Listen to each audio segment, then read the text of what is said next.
Professor উজান চৌধুরী। পর্ব ২৭। বেলা অনেকটা গড়িয়ে গিয়েছে, অথচ মৌয়ের ঘুম ভাঙার কোনো নামগন্ধ নেই। সে পরম শান্তিতে গভীর ঘুমে আচ্ছন্ন হয়ে আছে। অন্যদিকে উজান অনেক ভোরে ঘুম থেকে উঠে মর্নিং ওয়াক শেষ করে চলে এসেছে। এমনকি শাওয়ার নিয়ে ফ্রেশ হয়ে নিজের ল্যাপটপটা নিয়ে কাজের জন্যও বসে পড়েছে। বাড়ির সবার ব্রেকফাস্ট করা শেষ, শুধু উজান আর মৌ বাদে। তবুও মেয়েটা আগের মতোই গভীর ঘুমে নিমগ্ন। এমন ঘুম পাগল মানুষ উজান তার জীবনে খুব কমই দেখেছে। সকাল থেকে বার কয়েক মৌকে ডাকার জন্য বিছানার কাছে গিয়েছে সে, কিন্তু মেয়েটার ওই মায়াবী শান্ত মুখটার দিকে তাকাতেই আর ডাকতে ইচ্ছে করেনি। ইস, কতটা নিষ্পাপ আর পবিত্র লাগছে তার ঘুমানোর সময়। কিন্তু মৌ এভাবে শান্ত হয়ে ঘুমিয়ে থাকবে, এটা উজান যেন মেনে নিতে পারছে না। কাজের সময় মেয়েটা তাকে এসে বিরক্ত না করলে তার একদম ভালো লাগে না। কি এক অদ্ভুত অভ্যাস তৈরি করে দিয়েছে এই পিচ্চি মেয়েটা। শেষমেশ উজান নিজের ধৈর্যের বাঁধ হারিয়ে ফেলল। উজান ধীর পায়ে আবারও মৌয়ের সামনে এসে বসল। বিছানায় ঘুমন্ত অবস্থায় তার শান্ত মুখের দিকে অপলক দৃষ্টিতে কিছু সময় তাকিয়ে রইল সে। অতঃপর নিজের অজান্তেই বিড়বিড় করে আওড়াল, তোমার চরণের প্রথম ধূলি যেদিন এ মনে পড়েছিল, সেদিন থেকেই আমি মায়ার এক অতল সাগরে নিমজ্জিত। আজও তোমার ওই মায়াবী ছোঁয়ার বৃত্ত থেকে আমি নিজেকে মুক্ত করতে পারিনি। কথাগুলো বলতে বলতেই উজান নিজেই মৃদু হেসে উঠল। সে খানিকটা ঝুঁকে মৌয়ের নাকের সাথে নিজের নাক আলতো করে ঘষে দিল। মৌয়ের কপালের উপর লেপ্টে থাকা অবাধ্য চুলে নিজের আঙ্গুল বোলালো। অতঃপর সেই আঙ্গুলের ভাঁজে নিজের ঠোঁট জোড়া ছোঁয়া। ঠিক তখনই আকস্মিকভাবে বড় বড় চোখ মেলে তাকালো মৌ। উজান প্রথমে কিছুটা ঘাবড়ে গেলেও পরক্ষণেই নিজেকে স্বাভাবিক করে নিল। মেয়েটা যে আসলে জেগেছিল এবং তার সব কাণ্ড টের পাচ্ছিল তা সে ধরতেই পারেনি। উজানকে সামনে পেয়েই মৌ এক ঝটকায় তার শার্টের কলারটা খামচে ধরল। উজানও আর এক মুহূর্ত দেরি না করে আলতো করে মৌয়ের পাশে বিছানায় শুয়ে পড়ল। কি ম্যাডাম, ঘুম ভাঙল? উজান চোখের কোণে দুষ্টুমি ফুটিয়ে জিজ্ঞেস করল। তবে তবে কি ম্যাডাম? আপনি আমার ঘুমের সুযোগ নিয়ে আমাকে পাপ্পি দিলেন কেন? লজ্জা হয় না আপনার, নির্লজ্জ পুরুষ? মৌ ভান করা রাগ দেখিয়ে বলল। উজান একগাল হেসে উত্তর দিল, লজ্জা, ঘৃণা, ভয়, এই তিনটা জিনিস স্বামীর নামের অসীমানায় থাকতে নেই। বুঝলেন ম্যাডাম, আপনাকে ভালো যেহেতু বাসি সেহেতু একটু আধটু নির্লজ্জ তো হওয়াই যায়। আর আপনি জেগে থাকতে তো আমার কাছেই ঘেঁষতে দেন না, তাই ঘুমের সুযোগটা নিলাম আর কি। মৌ রাগে ফুঁসতে ফুঁসতে উত্তর দিল, অসভ্য পুরুষ একটা। তা আমাকে সভ্য পুরুষই বা বানাচ্ছেন না কেন? আমি অলওয়েজ রেডি সভ্য হওয়ার জন্য। উজান বাঁকা হেসে উত্তর দিল। মৌ একটা তপ্ত শ্বাস ফেলল। সে একটু স্বাভাবিক হয়ে কথা বলতে চাচ্ছিল, কিন্তু এই মানুষটা প্রতিবারই উল্টো সুর ধরে তাকে লজ্জায় ফেলে দেয়। তবে সে এবার বিরক্ত হলো না, বরং তার ঠোঁটের কোণে এক চিলতে মিষ্টি হাসি ফুটে উঠল। সে নিজে থেকেই উজানকে প্রশ্ন করল, খেয়েছেন কিছু? খাইয়ে দিয়েছ? স্বামী হই আমি তোমার, অথচ সেসব নিয়ে তোমার কোনো মাথা ব্যথাই নেই। ইফাত কাল মাত্র বিয়ে করল, অথচ আজ সকাল থেকেই নিজের বউয়ের হাতে খেতে শুরু করে দিয়েছে। আর এদিকে আমার ভাগ্যটা দেখো, নিজেকেই উল্টো খাইয়ে দিতে হয়। মৌয়ের চোখের কোণ দিয়ে ছোট করে তাকিয়ে মিনমিন স্বরে বলল, খুব আফসোস হচ্ছে। উজান চৌধুরীর ডিকশনারিতে আফসোস বলে কোনো ওয়ার্ড নেই, বুঝলেন? Ujan Chowdhury is always a lucky person, হোক সেটা শখের জিনিস কিংবা শখের নারী। মৌ এবার উজানের চোখের দিকে তাকিয়ে নরম গলায় শুধালো, এত ভালোবাসেন কেন আমায়? উজান মৃদু হাসল। মেয়েটার এই ছোট ছোট নিষ্পাপ দৃষ্টিতে বলা কথাগুলো তার হৃদয়ে এক অদ্ভুত দোলা দিয়ে যায়। সে খানিকটা ঝুঁকে মৌয়ের কানের কাছে মুখ নিয়ে ফিসফিসিয়ে, ভালোবাসি বলেই তোমাকে চাই নির্বাক অনুরাগের গভীরতম অনুরণনে। আমার অস্তিত্বের প্রতিটি সূক্ষ্ম পরতে তোমারই নিবাস হোক। এই ক্ষুদ্র জীবনের বিস্তৃত ভুবনে তুমি হও এক অনন্ত নক্ষত্রমালা, যার আলোয় আমার সকল অন্ধকার ধীরে ধীরে বিলীন হয়ে যায়। ভালোবাসি বলেই তোমাকে চাই, শুধু প্রাপ্তির প্রার্থনায় নয়, বরং এক অবিনশ্বর অনুভবের নিবিড় বন্ধনে, যেখানে আমার সমগ্র সত্তা জুড়ে তোমারই উপস্থিতি হয়ে ওঠে এক চিরন্তন সত্য।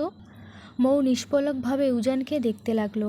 বুকের ভেতর এক অদ্ভুত ভালো লাগার রেশ কাজ করছে তার।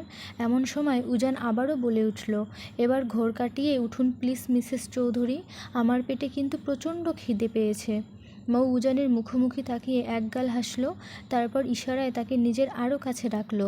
উজানও বাধ্য ছেলের মতো মৌয়ের দিকে ঝুঁকে আসতেই মৌ চট করে তার গলা জড়িয়ে ধরল। উজানও ততক্ষণে এক হাত দিয়ে মৌকে পাঁচকোলা করে কোলে তুলে নিয়ে সোজা ওয়াশরুমে চলে গেল ফ্রেশ করাতে। সে নিজেই মৌকে বেসিনের উপর বসিয়ে ফ্রেশ করিয়ে দিল, আবারও তাকে কোলে তুলে এনে বিছানায় বসালো এবং অত্যন্ত যত্ন সহকারে তার এলোমেলো চুলগুলো বেঁধে দিল। এরপর আবারও তাকে নিজের বাহুবন্ধনে তুলে নিয়ে কক্ষ থেকে বেরিয়ে গেল সে। উজান ধীর পায়ে মৌকে নিয়ে ডাইনিং টেবিলে এসে আলতো করে বসিয়ে দিল। মৌসুমী চৌধুরী তাদের দিকে তাকিয়ে হেসে খাবার সার্ভ করতে লাগলেন। সকালের ব্রেকফাস্ট শেষ হতে না হতেই লাঞ্চের টাইম হয়ে যাবে, তাই কিচেন রুমে জোর কদমে দুপুরের রান্না তোড়জোড় চলছে। মেহেরও নতুন বউ হওয়ার সত্ত্বেও শাশুড়ির সাথে কাজে হাত মিলিয়েছে। এদিকে ইফাত ড্রয়িং রুমের সোফায় বসে ঘাড় বাঁকিয়ে কিচেন রুমের দিকে অনবরত উকিঝুঁকি মারছে। এসব দেখে মৌ নিজের ঠোঁট চেপে ফিসফিস করে বলল, প্রফেসর সাহেব, একটা জিনিস দেখবেন। উজান মৌয়ের মুখে আরেক লোকমা খাবার তুলে দিতে দিতে চোখ তুলে তাকালো। মৌ চোখের ইশারায় ড্রয়িং রুমের ইফাতকে দেখালো। সেই দৃশ্য দেখে উজান নিজেও মৃদু হাসল, তবে নিজেকে গম্ভীর করে মৌকে শাসানোর সুরে বলল, আপনি কিন্তু বড্ড পচা হয়েছেন মিসেস চৌধুরী। সাইজ তো মোটে এইটুকু, তাহলে সারাক্ষণ এদিক ওদিক নজর যায় কেন? চুপচাপ আমার দিকে ফোকাস দিন, বড়দের দিকে ওভাবে তাকাতে নেই। মৌ ফ্যাল করে উজানের মুখের দিকে তাকিয়ে রইল, তবে মুখে আর কোনো কথা বলল না, শুধু মনে মনে প্রফেসরের এই মিষ্টি শাসনে এক বুক ভালোবাসা অনুভব করল। ব্রেকফাস্ট শেষ করে উজান তার পিচ্চি বউ মৌকে নিয়ে রুমে চলে গেল, কিন্তু ইফাত ডাইনিং রুমের সোফাটায় ওভাবেই বসে রইল। 2-3 বার সে কিচেন রুমের দিকে উকিঝুঁকি মারল, কিন্তু একা একা মেহের ওখানে থেকে ডেকে নিজের সাথে নিয়ে যাওয়ার সাহস পাচ্ছিল না সে। অবশেষে আর থাকতে না পেরে সে আবারও কিচেন রুমে গিয়ে ঢুকলো। সোজা নিজের মা ইমরোজা চৌধুরীর পাশে গিয়ে দাঁড়িয়ে অত্যন্ত মৃদু ও নিরীহ স্বরে ডাকলো, আম্মু, 1 কাপ কফি দাও তো। ইমরোজা চৌধুরী একবার হাতের কাজ থামিয়ে ছেলের দিকে চোখ পাকিয়ে তাকালেন। মায়ের অগ্নি দৃষ্টি দেখে ইফাত সাথে সাথে বেলুনের মতো চুপসে গেল। ইমরোজা চৌধুরী হাতের খুন্তিটা উঁচিয়ে তেড়ে এসে বললেন, সকাল থেকে এই নিয়ে 5 কাপ কফি খেয়ে নিলি, তবুও তোর কফি খাওয়া শেষ হচ্ছে না। আর 1 কাপ কফিও দেবো না তোকে, সর এখান থেকে। আর 1 সেকেন্ডও যদি তোকে আমার চোখের সামনে দেখি, তবে এই গরম খুন্তির বাড়ি পড়বে তোর পিঠে।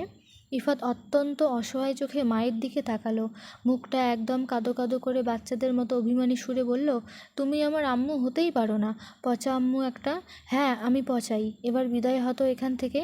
ইমরোজা চৌধুরী আবার ধমক দিলেন। ইফাতের এমন করুণ দশা দেখে মেহের একপাশে দাঁড়িয়ে ঠোঁট চেপে হাসতে লাগলো। ঠিক তখনই তুবা মুস্কি হাসতে হাসতে এগিয়ে এসে ইফাতের সামনে দাঁড়ালেন।